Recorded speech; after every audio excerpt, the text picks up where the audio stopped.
Buenas tardes. Bueno, ya hemos esperado bastante. Voy a empezar a pantalla y empezamos entonces, ¿ya? Hoy vamos a hablar de un tema bastante importante. Pero antes de compartir, espero que ya no entre nadie más. Bueno, ya está. Me dicen si se ve la presentación, bueno. ¿Se ve? Sí, doctor.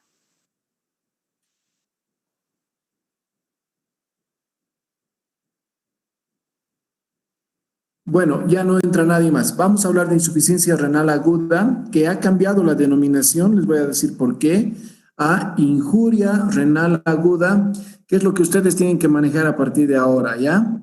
Es mejor, es más propio decir injuria renal aguda que insuficiencia renal aguda. ¿Por qué la denominación del nombre? El término injuria renal denota todo el conjunto de trastornos funcionales y estructurales del riñón, y el término insuficiencia quiere decir que el paciente ya requiere diálisis. Así nomás. ¿Por qué ha pasado esto? Porque la creatinina no refleja necesariamente el índice de filtrado glomerular. Ustedes, como les he mostrado ayer, cuando la creatinina empieza a elevarse es porque ya se ha perdido parte de la función renal, ¿no es cierto? Casi el 50%. Entonces, injuria quiere actuar precozmente, por eso les pongo daño precoz, antes de que suba la creatinina, justamente para darle un médico al paciente. ¿Cómo se define una injuria renal aguda? Como el deterioro brusco de la función renal en horas, días o semanas. Obviamente este deterioro va a presentarse con hiperazoemia, es decir, elevación de la urea, de la creatinina, del ácido úrico, del potasio, del fósforo, disminución del calcio, etc. Con acidosis metabólica, es decir, alteraciones del equilibrio ácido-base, con edemas, porque el paciente, pues, la principal función del riñón es excretar el exceso de líquidos, ¿verdad? Y con oliguria, es decir, los volúmenes urinarios disminuyen. Ayer cuando les he mencionado la enfermedad renal crónica, les decía que es una situación irreversible. Eso lo vamos a ver mañana también, pero la injuria renal aguda es potencialmente reversible. Es reversible. Si uno detecta precozmente la injuria renal, detecta la causa y la trata, ese paciente puede mejorar. Fíjense que cada año 200 pacientes hacen injuria renal aguda por cada millón de habitantes. ¿Qué quiere decir? Que aproximadamente va a haber ese número de pacientes en Cochabamba cada año. El 25% de estos pacientes, es decir, 50 aproximadamente, puede ser un poco más, van a requerir diálisis. Y entre 5 a 40 pacientes por cada 1000 hospitalizados hacen injuria renal aguda. Fíjense que eso eleva la mortalidad, y de todos los pacientes que lleguen a terapia intensiva, ya sea por problemas de respiratorios, gastrointestinales, traumatismos, infecciones, lo que quieran, el 30% va a ser injuria renal aguda. ¿Ya? Esa es una cosa importante. Si el paciente en la terapia intensiva hace injuria renal aguda, tiene un riesgo de morirse muy alto, casi del 80%. Según las guías CADIO, de las que les voy a mostrar en un ratito, en relación a injuria renal aguda, se estima que la incidencia global de injuria renal aguda es un 20%, ¿ya? Del total de pacientes hospitalizados. Y también se puede decir que 1 de cada 5 pacientes hospitalizados van a ser injuria renal aguda. El año 2004, como ustedes ven, voy a cambiar esto de lugar, el año 2004 cambia la forma de pensar de los nefrólogos e intensivistas y crean una primera clasificación de injuria renal aguda a la que denominaron RIFLE, ¿ya? ¿Qué quiere decir RIFLE? R, riesgo de enfermedad renal aguda, injuria cuando ya hay un daño renal, fallo o insuficiencia recién acá, pérdida de la función renal y E sería END, es decir, no hay más riñón y ese paciente quedaría como crónico. Esta clasificación es muy buena, pero se ha ido modificando, tanto así que el año 2011, como ven acá, se crea otra clasificación de injuria renal aguda, que a mí me gusta mucho porque es sencilla, y yo cuando tengo un paciente con injuria renal aguda le pongo IRA, injuria renal aguda, AKIN, que ustedes ven es la clasificación de AKIN, ¿ya? Acute Kidney Injury, quiere decir en inglés. ¿Han visto qué buen inglés tengo? Y se divide en AKIN 1, 2 y 3. Entonces yo le pongo IRA AKIN 1, IRA AKIN 2 o IRA AKIN 3. ¿De qué va a depender que pongamos 1, 2 y 3? Va a depender del porcentaje de elevación de la creatinina. Si está en 350 a 200 es 1. Si está en una elevación de 200 a 300% va a ser 2. Si es más de 300% es 3. O si el paciente de hecho tiene criterios de diálisis, AKIN 3. ¿Ya? Eso es una cosa importante.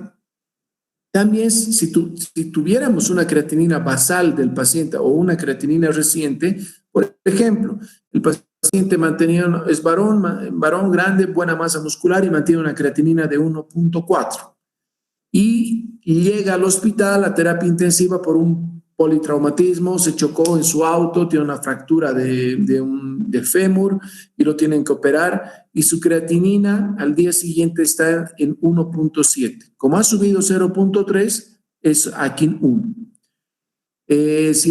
Como su creatinina es 1.4, el 200% será pues 2.8, ¿no es cierto? O sea que hasta 2.7 sería un AKIN 1.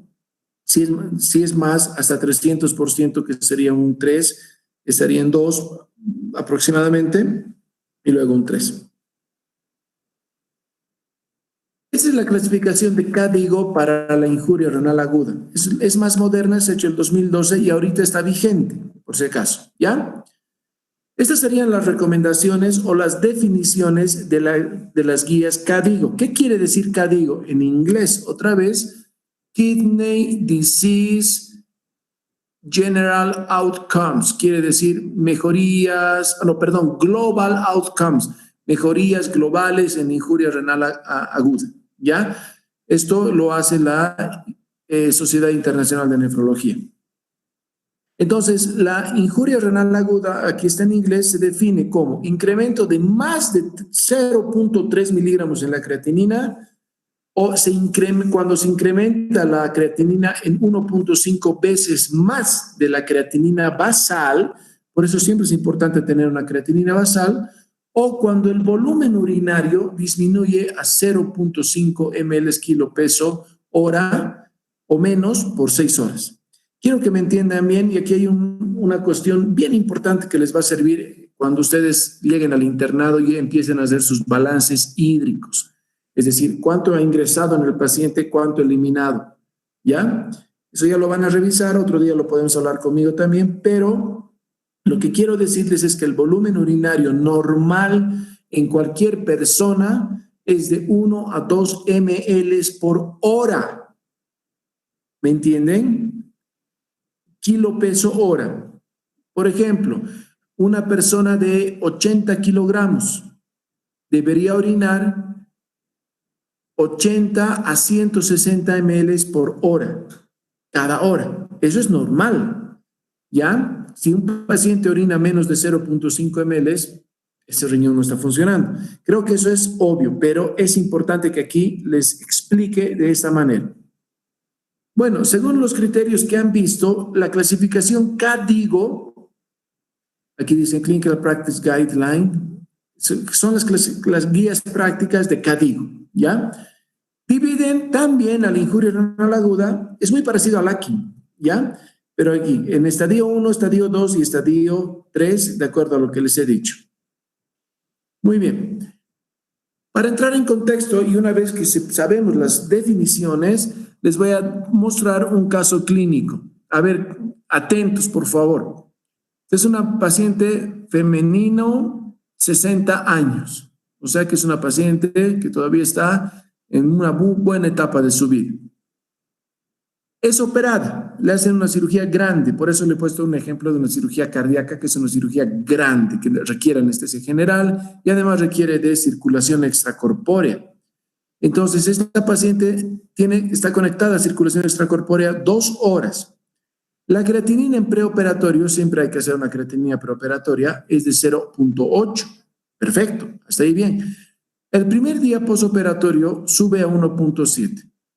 Según la definición, el 100% de 0.8 es 1.6. Estaría en CADIGO 1, ¿verdad? Al segundo día posoperatorio sube a creatinina 2.5, que ya es más del 200%, porque 3 por 8, 24, ¿no es cierto? Hasta 2.4 sería CADIGO 1, pero ya 2.5 es el 300%, y eso es entre el 200 y 300. O sea, aquí es en CADIGO 2. Y además, ese día empieza con oliguria y los leucocitos se suben a 15.000, es decir, hay una infección de por medio. Los médicos, fíjense que esto es importante, le dan cefepime, que es una cefalosporina de 4ª generación, más amicacina. Es un excelente esquema antibiótico, pero la amicacina es nefrotóxico y no se fijaron, este es un caso real, por si acaso, no se fijaron en la elevación progresiva de la creatinina y encima le dan un nefrotóxico. Entonces, a ver, estas preguntas son para ustedes. ¿Quién se anima a responder? ¿Cuál sería el diagnóstico de esta paciente? Voluntario. Estaría en una insuficiencia renal aguda. En una injuria, pues no ve que estamos diciendo injuria. Sí, estaría en una injuria renal aguda. Por eso, ahora hay que decir injuria renal aguda. ¿Está bien? Sí. Bueno, ¿cómo la clasificamos? ¿Aquí cuánto o CADIGO cuánto? A ver, voluntario. Alguien que hable. ¿Están ahí? CADIGO 2 sería. CADIGO 2, porque yo les he dicho hace un ratito, pero está bien, CADIGO 2. ¿Qué vamos a hacer con esta paciente? A ver, si alguien se anima a responder. Quitarle la amicacina primero, doctor. Muy bien, es una muy buena sugerencia, quitarle la amicacina. Por supuesto que hay que quitarle la amicacina. Excelente, porque si no, vas a seguir produciendo daño renal. Muy bien. ¿Qué más? Yo te pongo el ejemplo. Le has quitado la amicacina, pero mañana su creatinina está en 3. Entonces, ¿qué más habría que hacer? O sea, el daño ya está hecho. ¿Alguien se anima a responder? Diálisis, no. Sí, muy bien, diálisis, pero sin miedo, sin miedo. Siempre les digo a los chicos que salen a la práctica conmigo que este es el momento en que se pueden equivocar ustedes. Posiblemente cuando ya sean médicos, si un paciente esté a su cargo, equivocarse puede ser grave, ¿no es cierto? Ahora es cuando deben preguntarse, arriesgarse a responder. No importa si dicen algo que no está bien, no importa. No les va a pasar nada, ¿ya? O sea, tienen que animarse, está bien. Yo vería que 1 o 2 días, si no baja esa creatinina, a pesar de retirarle todos los nefrotóxicos, pues la dializaría. Muy bien.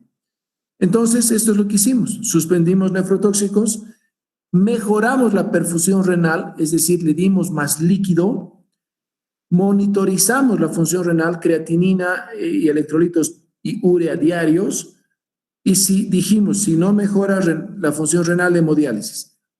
Al 4º día su creatinina bajó a 1.8 y a la semana bajó a 1.5 y no requirió diálisis esta paciente. Muy bien, caso verídico. Seguimos. Una injuria renal aguda tiene muchas causas. Entonces, en este estudio epidemiológico que se hizo en Madrid del 2005, yo les pongo aquí un montón de causas, porque son varias. Necrosis tubular aguda, un fracaso renal agudo prerrenal, una insuficiencia renal crónica reagudizada, obstructivo, una nefritis subintersticial, una enfermedad ateroembólica, una glomerulonefritis primaria o secundaria y una vasculitis. Todas estas cosas pueden pasar, ¿ya? Entonces es importante, primero, darse cuenta y diagnosticar injuria renal aguda. Luego, suspender los nefrotóxicos. Y luego lo que tienes que hacer es buscar una etiología. ¿Por qué ese paciente ha hecho injuria renal aguda? Porque sangró mucho, estaba hipotenso, porque está séptico, porque ha recibido solamente nefrotóxicos, porque tiene una enfermedad de base, etc. Ustedes saben que en injuria renal aguda se puede dividir en prerrenal, renal y postrenal.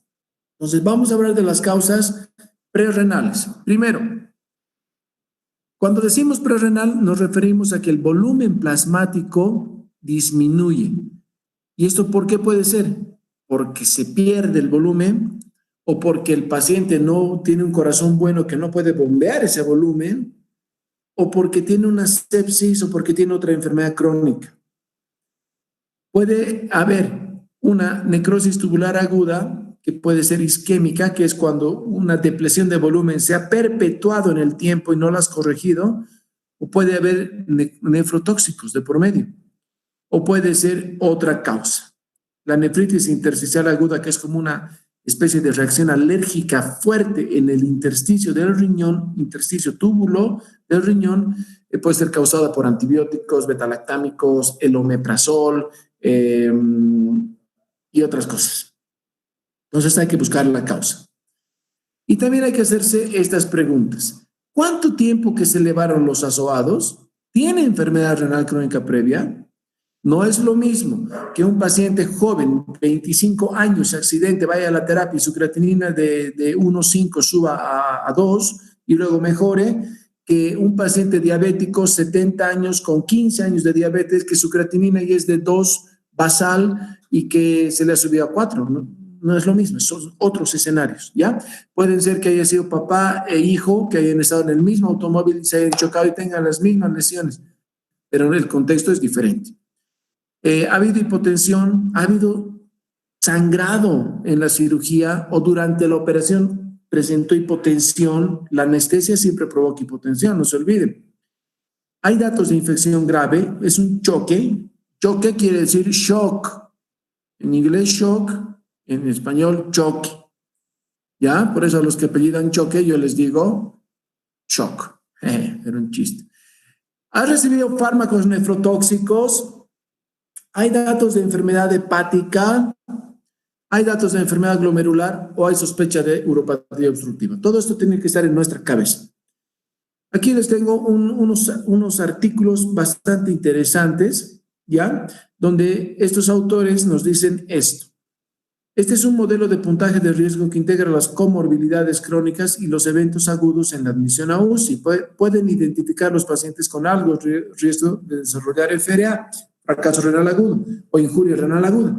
Y para esto, en este estudio que es bastante interesante, fíjense que hicieron este score de predicción de riesgo de IRA.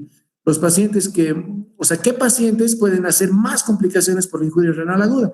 Los pacientes con enfermedad renal crónica previa, pacientes con enfermedad hepática o cirróticos, pacientes con enfermedad cardíaca, pacientes hipertensos, pacientes con enfermedad coronaria, es decir, que tengan un infarto previo, con un pH bajo, expuestos a nefrotóxicos, pacientes con infecciones severas, pacientes en ventilación mecánica y anemia.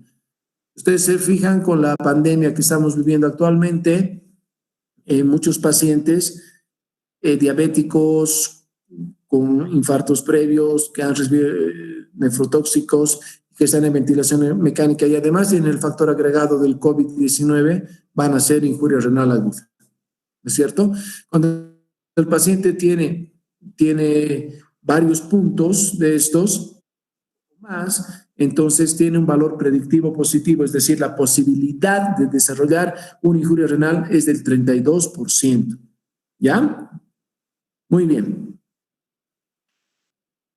Nosotros hemos hablado de prerrenal, renal o parenquimatoso y obstructivo. Aquí les tengo esto que es bien bonito. Este es un esquemita también que lo hice el año pasado, pero también se los muestro a ustedes. ¿Está afectada la perfusión? Es decir, el paciente está hipotenso o ha perdido sangre o ha perdido líquido. A lo mejor es una gastroenteritis infecciosa y el paciente vomitó y tuvo diarreas 20.000 y está seco como una pasa. O el paciente tuvo un traumatismo y está sangrando mucho. ¿Ya? Entonces, hay esto. Doctor, ¿Sí? ya no estamos viendo las diapositivas. ¿Lo están viendo? Ya no, doctor. Se sigue viendo, doctor. ¿Se ve o no se ve? Puede ser que tenga afectado el propio riñón.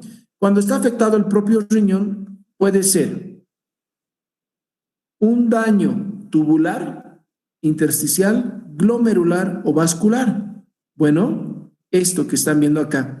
Pero si hay obstrucción distal, como ven en sus pantallas, se trata de una neuropatía obstructiva.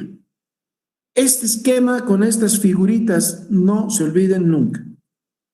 Muy bien, entonces, cuando un paciente está en una fase prerrenal o ha tenido una causa prerrenal, va a pasar esto. Síganme, por favor. El paciente tiene hipovolemia, por lo tanto va a disminuir su presión arterial.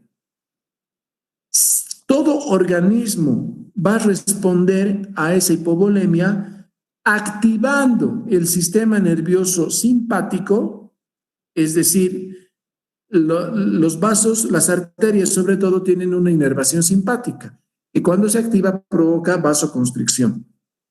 Va a activar el sistema renina-angiotensina-aldosterona y la vasopresina.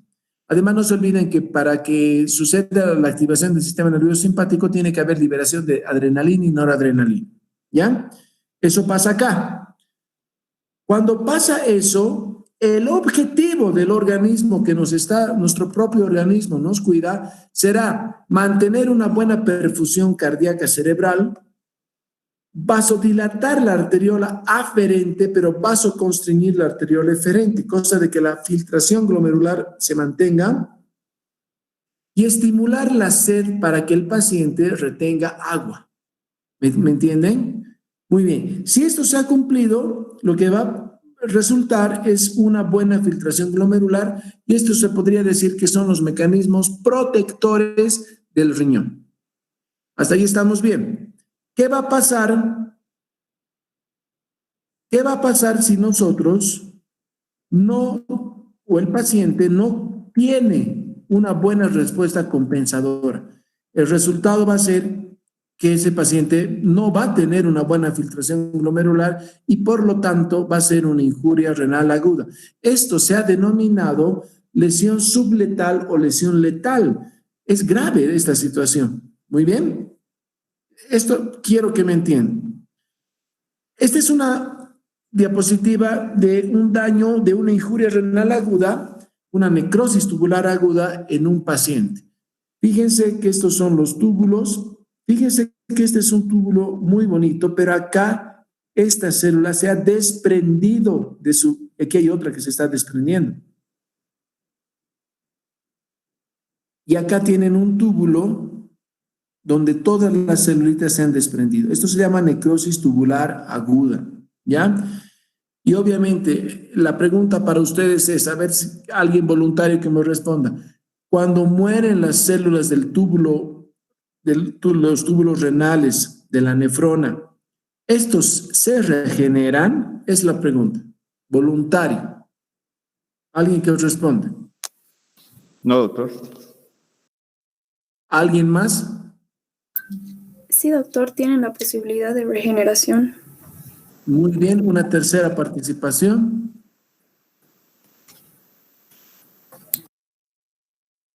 Bueno. Sí, se regeneran, doctor. Muy bien, sí se regeneran. Esto es importante que se metan en la cabeza, pero no porque se regeneren al paciente le vamos a meter cualquier nefrotóxico, ¿no es cierto? Porque hay un grupo que si la lesión es letal, es decir, es muy grande, posiblemente no recupere, ¿ya? Entonces sí puede regenerar. ¿Cuánto tiempo tarda en regenerarse? Más o menos 4 semanas. Y por eso atentos a esta otra gráfica. Aquí les voy a mostrar el porcentaje de filtrado glomerular que va del 0 al 100 Y aquí el tiempo en semanas. Este es un paciente con necrosis tubular aguda. La primera etapa se llama fase de instauración, es decir, el paciente tuvo el accidente, el paciente tuvo la gastroenteritis infecciosa, el paciente llegó a terapia intensiva, el paciente empieza una infección, etc. Más o menos en la primera semana se instaura la falla renal aguda, puede ser antes. Luego viene una fase de mantenimiento que va a durar entre 2 a 3 semanas y luego viene una fase de resolución.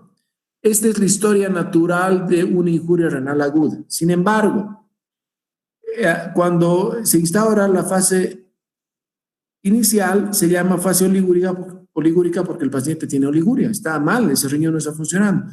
Y en la fase de resolución se llama fase poliúrica, el paciente empieza a orinar mucho. Bueno, entonces, ¿qué puede pasar con un paciente que ha hecho injuria renal aguda? Esto va a depender de la edad del paciente, de las comorbilidades del paciente, del etc. Estos se llaman los desenlaces de la injuria renal aguda. Fíjense que un paciente con 100% de función renal viene la fase inicial, viene la fase de mantenimiento y viene la recuperación total. Eso ojalá pasara en todos los pacientes, pero no pasa. Pero sí pasa digamos, en el 50% o más. Segundo escenario, un paciente con función renal excelente, viene la fase inicial, la fase de mantenimiento, pero fíjense que la recuperación es parcial. Y este paciente con el tiempo desarrollará enfermedad renal crónica. Otro escenario, el paciente no empieza con una función renal al 100%, ya tiene una función renal deteriorada por la diabetes, el lupus, la vasculitis, los medicamentos, lo que quieran. Digamos que acá tiene un 70% de la función renal o 60%, viene la fase de instauración, la fase de mantenimiento y la fase de recuperación siempre será más baja y más prontamente llegará a diálisis ese paciente. Entonces, ¿qué hacer en la urgencia? Primero, vamos a determinar si el paciente es agudo o es crónico. Muchas veces nos llaman a la emergencia y nos dicen, tenemos un paciente con 5 de creatinina. Entonces vamos a verlo, averiguamos si ese paciente es joven, nunca tuvo problemas, posiblemente es agudo. Es un paciente viejito, deshidratado, diabético, posiblemente sea crónico, o puede ser una injuria sobre ya una enfermedad renal crónica. La injuria renal aguda es prerrenal, es renal o es postrenal. Tenemos que saber eso. Lo mejor para poder hacer eso es una ecografía. Y luego hacemos el score de predicción de la IRA, donde ponemos todos los factores de riesgo para ver qué tanto es el porcentaje para que ese paciente haga una injuria renal aguda. Para nosotros diferenciar entre agudo y crónico, les he puesto estas cosas acá. Primero, agudo, insuficiencia renal crónica. Creatininas previas, por supuesto, normales, acá no. Historia familiar de neuropatía, no. Acá puede ser. Anemia, no. En una injuria renal crónica siempre va a haber, pues, anemia. La clínica urémica es de larga evolución, no, sí. La ecografía renal nos muestra riñones normales, acá riñones pequeños. Hay alteraciones de calcio y fósforo, generalmente no, pero acá siempre, y la hipertensión es siempre en la enfermedad renal crónica y solo a veces en la aguda. ¿Qué laboratorios tenemos que pedir para un paciente con injuria renal aguda? Urea creatinina, lo más importante, ver la relación urea creatinina, porque la relación urea creatinina es más o menos 40:1. Es decir, si la creatinina sube a 2, la urea debería subir a 80, a 3, a 120. Si se pierde esta relación, por ejemplo, la creatinina subió a unos 5, pero la urea está en 100, ¿a qué pasó? Eso nos indica que el cuadro es prerrenal, cuando la urea sube más que la creatinina. El paciente puede tener alteraciones electrolíticas, entonces siempre hay que pedir sodio, potasio, calcio, ácido úrico. Hay que pensar hay que pedir una CPK porque podría ser una rhabdomiólisis. Rhabdomiólisis es un cuadro donde hay lesión muscular. Entonces, si hay lesión muscular, habrá un antecedente. El paciente estaba aplastado, de repente se le cayó una pared, el paciente ha estado ahogado, ha tenido la presión del agua que ha podido lesionar, o al paciente lo han pegado entre varios. Esto hemos visto algunos casos donde realmente le han producido daño severo, ¿no es cierto? ¿Hay anemia? ¿Hay algún dato que sugiera la anemia o se le puede achacar la anemia a la enfermedad renal crónica? ¿Hay eosinofilia o eosinofiluria que nos puede acercar o aproximar a una vasculitis? Bueno, y no solamente eso, ahora se están hablando ya desde el año, hace unos 5 años, de los nuevos biomarcadores en la lesión renal aguda. ¿Qué pretenden estos biomarcadores? Es decir, son análisis que nos pueden avisar más precozmente si el paciente puede o no puede hacer una injuria renal aguda. Y hay muchos biomarcadores nuevos, ¿ya? Los más importantes son el N-Gal, Neutrophil Gelatinase Associated Lipocalin, pero N-Gal, acuérdense de N-Gal, el KIM-1, Kidney Injury Molecule, y hay otros, ¿ya? El NAG, etc. Los más utilizados son estos dos. Pero en Bolivia no se pueden hacer todavía, pero pienso que hay que pensar en eso para futuro. Entonces, aquí tenemos el criterio en relación a las clasificaciones de Rifle o Akin con los biomarcadores positivos. Si el paciente tiene un Akin más alto, los biomarcadores también serán más altos. Bueno, ¿qué puede pasar cuando un paciente hace una injuria renal aguda? Primero, el paciente no va a orinar, por lo tanto va a tener aumento de volumen. ¿Cómo se manifiesta el aumento de volumen? Con expansión del líquido extracelular. Si es intravascular, hipertensión arterial, edemas en miembros inferiores o edema pulmonar. El paciente va a hacer posiblemente una insuficiencia respiratoria. Ay, estoy cansado, no paro de hacer cosas. Bueno, el paciente podría tener una hiponatremia y esto podría provocar un edema cerebral, puede tener una hipercalemia, puede tener una acidosis metabólica, infecciones, arritmias, hemorragia digestiva. Es decir, cuando un médico ve a un paciente con injuria renal aguda, debe tener un conocimiento muy importante de lo que es la medicina interna.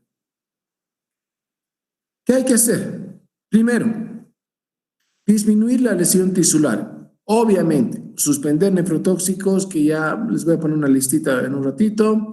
Mantener la volemia. Obviamente que si el paciente está deshidratado hay que ponerle líquidos intravenosos. Se sugiere siempre iniciar con cristaloides. Los cristaloides son las soluciones más conocidas. Por ejemplo, el suero fisiológico, el Ringer normal, el Ringer lactato, etc. Y los coloides, las soluciones se dividen en cristaloides y coloides. Los coloides son unas gelatinas especiales que van a tener un poder oncótico mucho más prolongado y que van a mantener la presión arterial. Ese es el concepto de un coloide. Pero generalmente debemos empezar con cristaloides, ¿ya? Pero hay que tener mucho cuidado en la exageración de fluidos. Esta es una lista de medicamentos nefrotóxicos de los más comunes, pero que son muy habitualmente ocupados o consumidos por los pacientes. Por ejemplo, los antiinflamatorios no esteroideos, diclofenaco, ibuprofeno, ketoprofeno, ketorolaco, inclusive estarían los COX-2 selectivos como meloxicam, celecoxib, etc. Todo antiinflamatorio no esteroideo puede dañar el riñón. Luego, antibióticos. Dentro de los antibióticos son muchos los causantes de lesión renal, pero los más frecuentes y más agresivos son los aminoglucósidos. Por ejemplo, gentamicina, amicacina, la vancomicina, que es específica para bacterias gram positivas, y antimicóticos como la anfoteresina B. Estos son muy nefrotóxicos.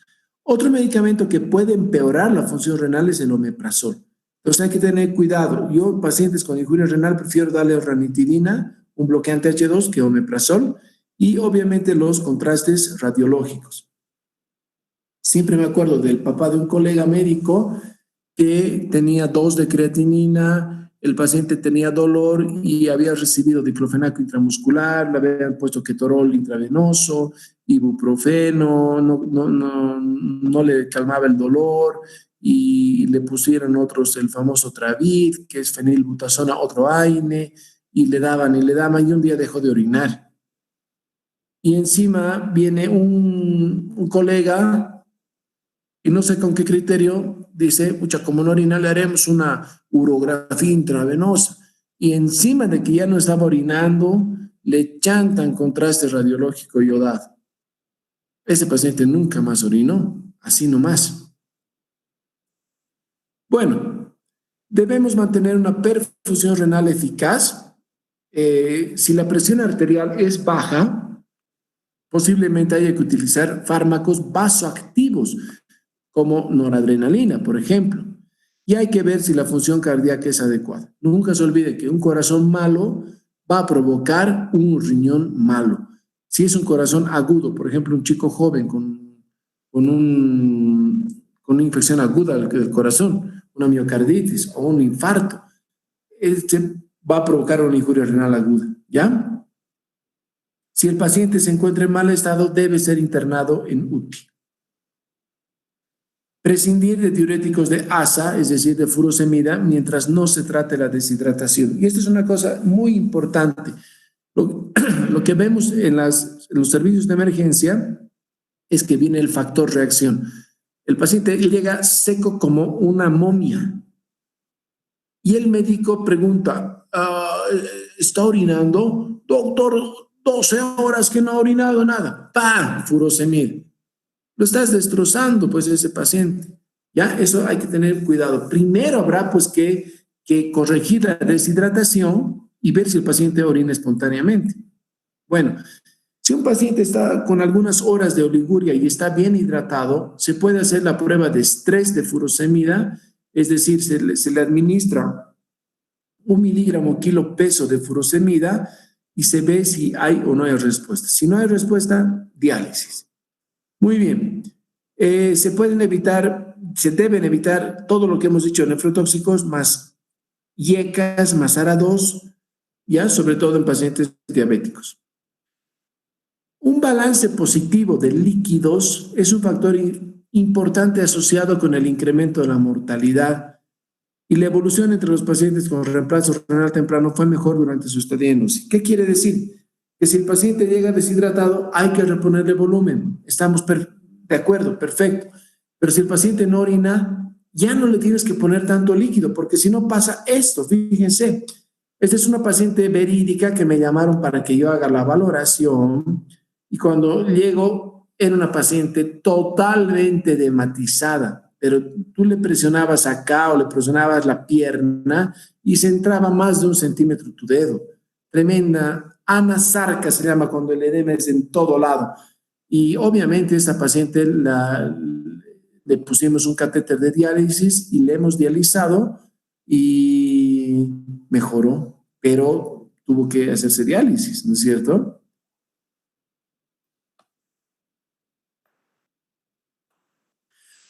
¿Cuándo debo referir a un paciente al nefrólogo? Si nuestras intervenciones iniciales fallan, es decir, le hemos retirado los nefrotóxicos, hemos expandido el volumen, pero el paciente no orina. Ese ya ha hecho una necrosis tubular, entonces ese paciente posiblemente tenga que dializar. Cuando encontramos una sospecha de glomerulonefritis, es decir, el paciente tiene proteinuria, hematuria, o como tiene una injuria renal aguda como complicación de un tratamiento de una condición no relacionada. Por ejemplo, es bastante frecuente que nos llamen los oncólogos cuando le han pasado la quimioterapia a un paciente. Recuerden que un paciente con neoplasia puede tener ciclos de quimioterapia, ¿no? Y las hacen una vez al mes, una vez cada 15 días, y muchos quimioterápicos son nefrotóxicos. Entonces el paciente no es por su cáncer, sino por la quimioterapia que hace una falla renal aguda. ¿Cuándo debo pensar en una diálisis de urgencia? Esto es importante.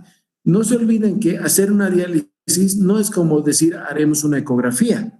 Hacer una diálisis significa intervenir al paciente, ponerle un catéter, que no es fácil. Hay que poner un catéter en la vena yugular o en la vena subclavia o en la vena femoral, y hay que conectar una máquina y eso puede bajar su presión. No es fácil hacer una diálisis, pero hay que hacerlo. Pero clínicamente, cuando el paciente tiene edema pulmonar o cuando tiene arritmias cardíacas y está asociado a hipercalemia, esta es la mayor urgencia en diálisis, el potasio elevado.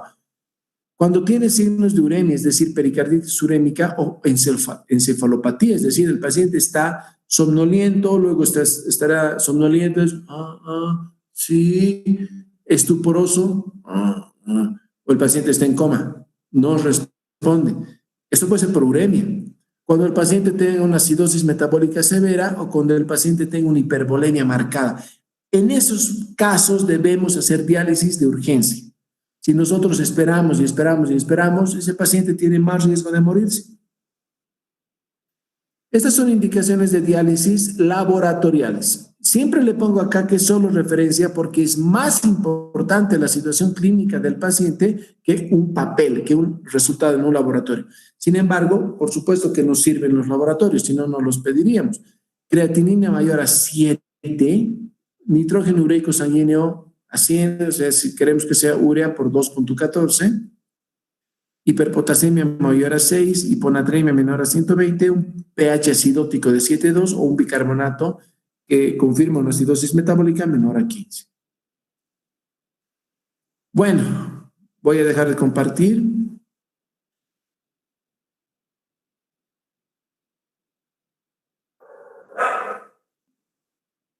Sí, doctor. ¿Alguna pregunta acerca del tema que hemos avanzado hoy? Tienen que preguntar, muchachos, por favor. Para eso ahorita nos estamos dedicando a la clase. Entonces, pregunten, no hay problema.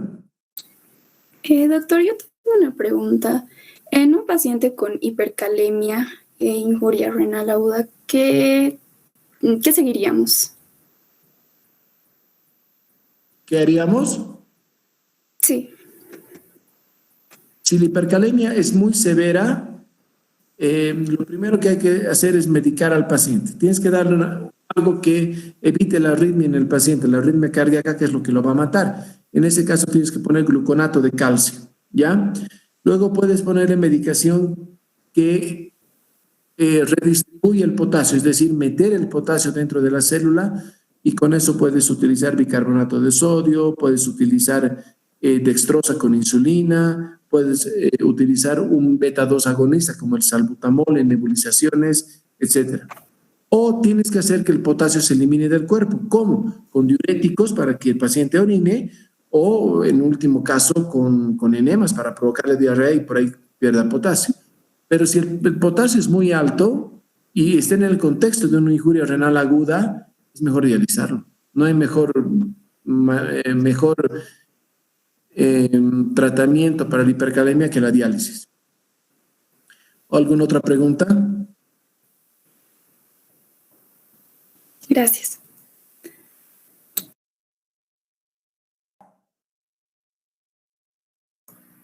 Doctor, yo tengo una pregunta. Clínicamente, a un inicio, ¿cómo se va a presentar el paciente que va a presentar injuria renal aguda? Yo pienso que depende, pues, del caso clínico. Tú vas a tener generalmente la injuria renal aguda en el hospital, ¿ya? El paciente en el hospital está en dos lugares, o está en sala de hospitalización o está en la terapia intensiva. Entonces, ya sea en uno o en otro, lo que tienes que hacer es ver la causa de la hospitalización. Generalmente la injuria renal aguda es consecuencia a otra cosa. No se hospitaliza el paciente por injuria renal aguda solamente. Siempre la injuria renal aguda responde a una agresión que ha tenido ese riñón, ya sea por una infección, ya sea por una sepsis, ya sea por un politrauma, ya sea por una enfermedad de base, ya sea por administración de nefrotóxicos. Entonces, de acuerdo a lo que tú tengas, el paciente va a tener una clínica determinada, ¿no es cierto? No es lo mismo un politraumatizado que un paciente séptico. Generalmente un paciente séptico tendrá pues confusión mental, tendrá hipotensión, etcétera. Pero si tú me dices que una clínica propia, exclusiva de la injuria renal aguda, no hay.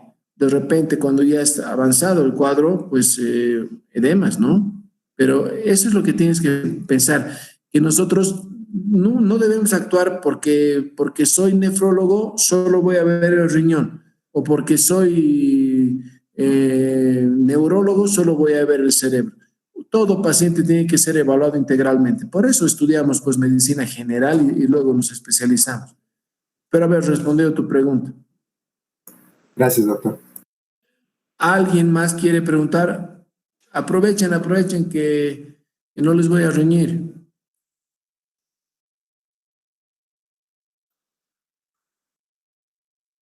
Hasta contar 3. 1, 2, 3.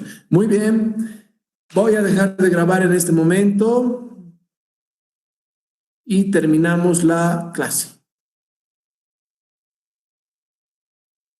Muy bien, de tranquilidad. Pregunten y pregunten. Nunca se olviden, no se cansen de preguntar. Es la mejor manera de aprender. Bueno, la mejor manera es ver a los pacientes, estar con el paciente, tocarlo al paciente, examinarlo, preguntarle, ver procedimientos, etcétera. Con esta pandemia, evidentemente, no están pudiendo hacer eso, pero ya van a poder hacerlo cuando pase. Esto no tiene que ser toda la vida. Dios quiera que esto pase pronto.